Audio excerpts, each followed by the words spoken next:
دنیا کا سب سے خوبصورت پودا محبت کا پودا ہے، جو زمین میں نہیں بلکہ دلوں میں اگتا ہے۔ جتنا روئے کسی کی خاطر، سجدوں میں روتے تو خدا مل جاتا۔ تعلق روح کا ہو تو دل نہیں بھرا کرتے۔ کسی نے پوچھا تم انہیں یاد کرتے ہی کیوں ہو جو تمہیں یاد نہیں کرتے؟ تڑپ کر دل بولا رشتے نبھانے والے مقابلہ نہیں کرتے۔ جب دل ٹوٹ جاتا ہے تو ہر کوئی کہتا ہے کوئی بات نہیں، تمہیں اس سے بھی کوئی اچھا مل جائے گا، پر کوئی یہ نہیں سمجھتا ضرورت اچھے کی نہیں ہوتی، ضرورت اس کی ہوتی ہے جس سے محبت ہو۔ چھوٹے ذہنوں میں ہمیشہ خواہش اور بڑے ذہنوں میں ہمیشہ مقاصد ہوا کرتے ہیں۔ خوبصورت زندگی کا راز دعا کی جائے، دعا دی جائے اور دعا لی جائے۔ ضروری نہیں کہ ہر لکھا جانے والا لفظ پڑھنے والے کے معیار کے برابر ہو۔ لکھنے والا اپنی کیفیت جبکہ پڑھنے والا اپنی کیفیت میں ہوتا ہے۔ وقت، موسم اور لوگ سب کی ایک ہی فطرت ہوتی ہے۔ کب کون کہاں بدل جائے پتہ ہی نہیں چلتا۔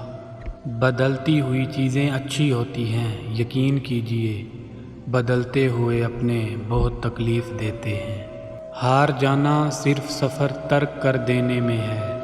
منزل کی جانب آہستہ آہستہ بڑھنے والے کو ہارا ہوا نہیں کہتے، وہ بھی اپنے مقام پر پہنچ جاتا ہے۔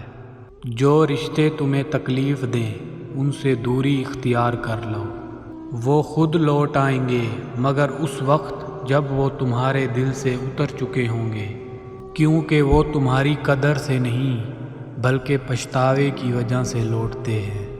لوگوں کو اپنی اچھائیاں بتا بتا کر ان کے ساتھ رہنے کی بھیک مت مانگیں، اپنی کچھ برائیاں بتا کر دیکھیں کون ساتھ چلتا ہے، سب معلوم ہو جائے گا۔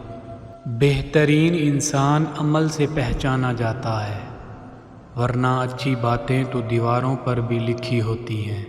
زندگی میں ملتا تو سب کچھ ہے مگر ہم حساب ہی اسی کا رکھتے ہیں جو نہ مل سکا۔ اکڑ اگر انسان کو نہ بھی گرائے تو اکیلا ضرور کر دیتی ہے۔ جو تمہیں اچھا لگتا ہے تم بھی اسے ضرور اچھے لگتے ہو۔ ہمیشہ سمجھوتا کرنا سیکھو، کیونکہ تھوڑا سا جھک جانا کسی رشتے کو ہمیشہ کے لیے توڑ دینے سے بہتر ہے۔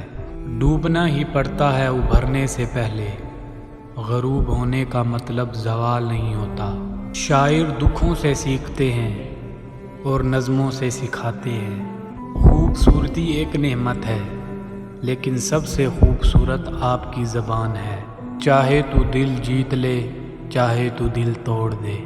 حضرت علی رضی اللہ تعالیٰ عنہ نے فرمایا جو شخص تمہاری نظروں سے تمہاری ضرورت کو نہیں سمجھ سکتا اس سے کچھ مانگ کر خود کو شرمندہ مت کرو۔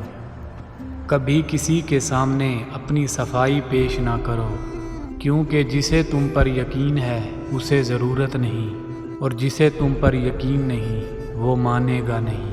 لوگوں سے یاد کرنے کا شکوہ مت کرو، کیونکہ جو رب کو بھول سکتا ہے وہ سب کو بھول سکتا ہے۔